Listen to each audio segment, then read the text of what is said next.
Այսօր կխոսենք թանկարժեք մետաղներում, մասնավորապես ոսկու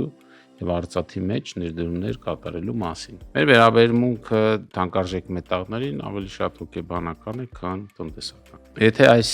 պայմանները չկան եւ մենք չենք գիտակցում այս ամեն ինչի մասին, մեր ներդրումը կարող է լինել շատ հուզական, որը կարող է մեզ բերել սխալ որոշման։ Դիտարկենք մի քանի հոգեբանական թակարդներ, այսպես ասած, որոնք կապված են թանկարժեք մետաղներում ներդրումների հետ։ Ողջույն սիրելի ունկնդիրներ եւ բարեկալոստ Պարզից Պարզ ոդքասթ։ Յուրաքանչյուր էպիզոդում մենք ներկայացնում ենք բարդ ֆինանսական հասկացություններ եւ փորձում տալ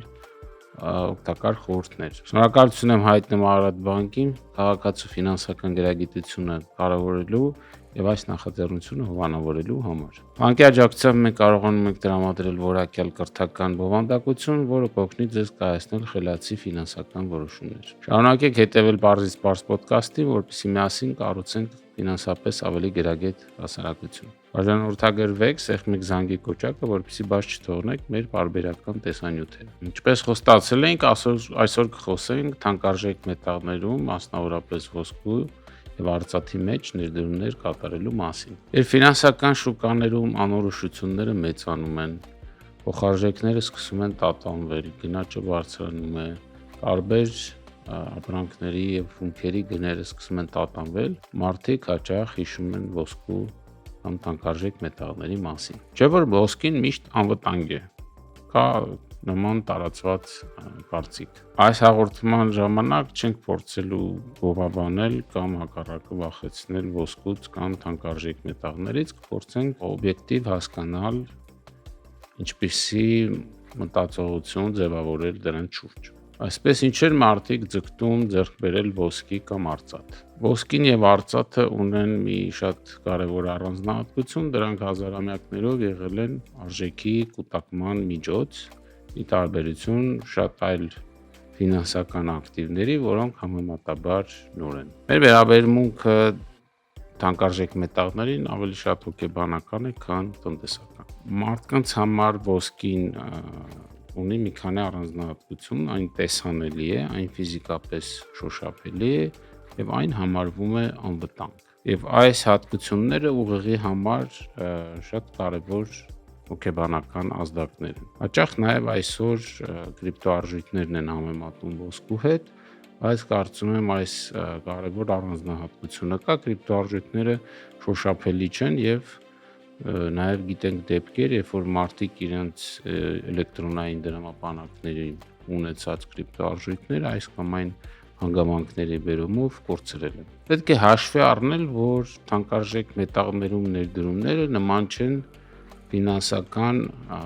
արժեթղթերում ներդրումներին, մասնավորապես օրինակ բաժնետոմսերին կամ պարտատոմսերին։ Ոսկին ինք իրանով չի ստեղծում դրամական հոսքեր, այսինքն ձեռք բերելով ոսկի մենք չենք ստանում տոկոսներ կամ դիվիդենդ կամ շահաբաժիններ, ինչպես պարտատոմսերի եւ բաժնետոմսերի դեպքում։ Միակ տարբերակը, որ մենք կարող ենք գումար վաստակել թանկարժեք մետաղներում ներդրումների արդյունքում, դա երբ տեղի ունենում գնի աճ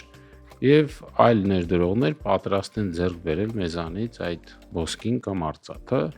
ավելի բարձր գնով։ Հետևաբար թանկարժեք մետաղներում ներդրումները մեզ տալիս են ավելի շատ անվտանգության, ապահովության զգացում, եւ դրանք կարող են մեզ ապահովել եկամուտներ այն ժամանակ, երբ շուկաներում որպես կանոն անորոշություն է եւ ներդրողները տեղափոխում են իրենց ներդրումները սովորական կամ այլ ֆինանսական ակտիվներից դեպի ոսկի եւ այդ պարագայում գները բարձրանում են եւ հնարավորություն է ստեղծվում նախկինում ձեռք բերած թանկարժեք մետաղները ավելի բարենպաստ գներով իրացնել։ Ոսկի թե արծաթ, եթե խոսում ենք թանկարժեք մետաղների մասին, ավանդաբար ոսկին է համարվել ներդրումային ակտիվը եւ ոսկին եւ էապես ավելի բարձր գին է ունեցել եւ մեզ նաեւ ոսկին հայտնի է թանկարժեք զարդերի, պարագաների միջոցով, սակայն ոսկին ինք իրանով այլ կիրառություն այդքան չունի, ինչքան արծաթը, որը ավելի արդյունաբերական կիրառություն ունի, այսինքն իր գինը նաեւ տատանվում է աշխարհում տարբեր ապրանքների մեջ արծաթի կիրառման պահանջարկից ելնելով։ Սակայն վերջին տարիներին արծաթի գինը սկսեց էապես բարձրանալ եւ ներդրման իմաստով, տոկոսային իմաստով արծաթի մեջ ներդրումները եւս դարձան գրավիչ։ Ինչպես կարելի է ներդրումներ կատարել թանկարժեք մետաղների մեջ, դիտարկենք 3 պարզ տարբերակ։ Առաջինը դա ֆիզիկապես ձեռք բերելն է։ Դա պետք է հաշվի առնել, որ ոչ թե ձեռք ենք բերում օրինակ ոսկուց կամ արծաթից զարդ, այլ խոսքը գնում է բանկային ստանդարտացված ձուլակտորների մասին, որոնք ունեն 999.9 հարկ, այսինքն իրանք հանդիսանում են բանկային ոսկի կամ բանկային արծաթ։ Երկրորդ տարբերակը դա պարզապես մետաղական հաշվում ներդրում կատարելն է, այսինքն մենք ոչ թե ֆիզիկապես մետաղն ենք ձեռք բերում, այլ ձեռք ենք բերում կամ ներդրում ենք կատարում մետաղական կամ բանկային հաշվում, որը փոխկապակցված է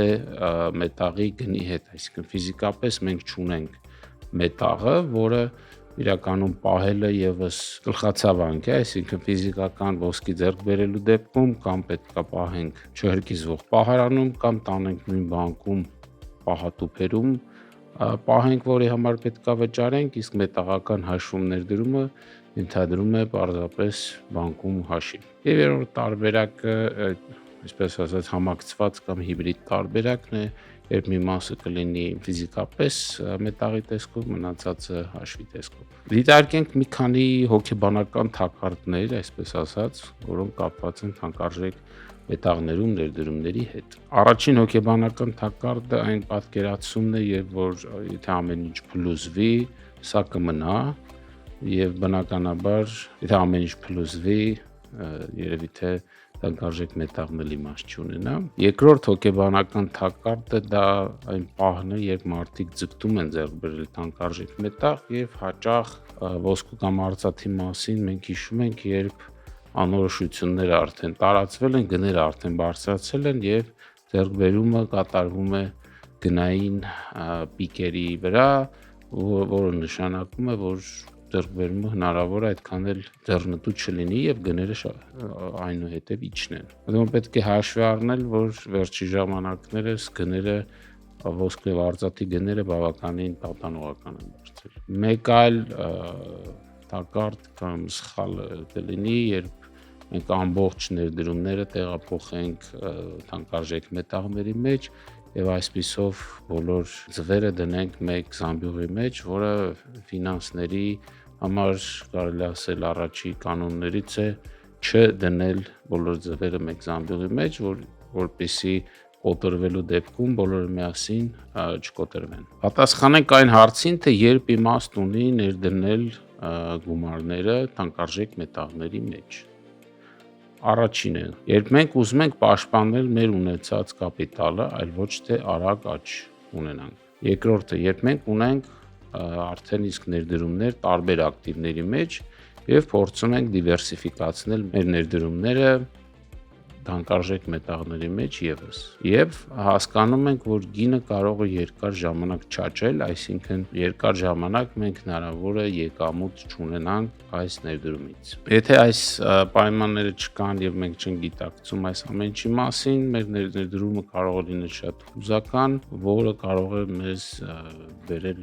սխալ որոշման։ 2008 թվականի ֆինանսական ճգնաժամից սկսած մինչ այսօր ոսկու գինը բարձրացել է մոտավորապես 5 անգամ, ձգտելով մեկ տրոյական ունցիայի դիմաց $5,000 սահմաններին։ Մոտավորապես նույն կարգի աճ է տեղի ունեցել նաև Standard & Poor's 500 ինդեքսի պարագայում, որը հանդիսանում է ամերիկյան տնտեսության մոտարկման ինդեքսը, այսինքն ամերիկյան խոշորագույն 500 ընկերությունների բաժնետոմսերի կշռված ինդեքսը։ Մի փոքր ավելի պակաս աճ է գրանցվել արծաթի պարագայում 426%։ Եթե դիտարկենք միջին տարեկան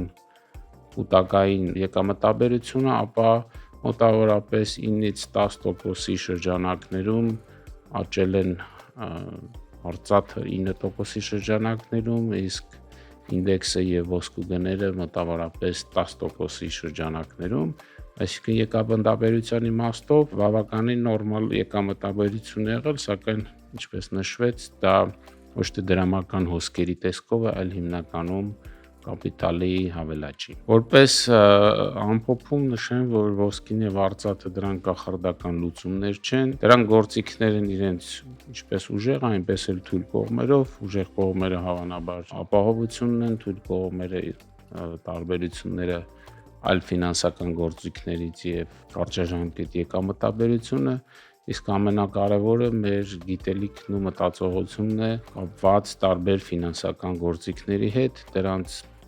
համադրության, դիվերսիֆիկացիայի եւ ի վերջո հանգիստ ապրելու հետ։ Շնորհակալություն։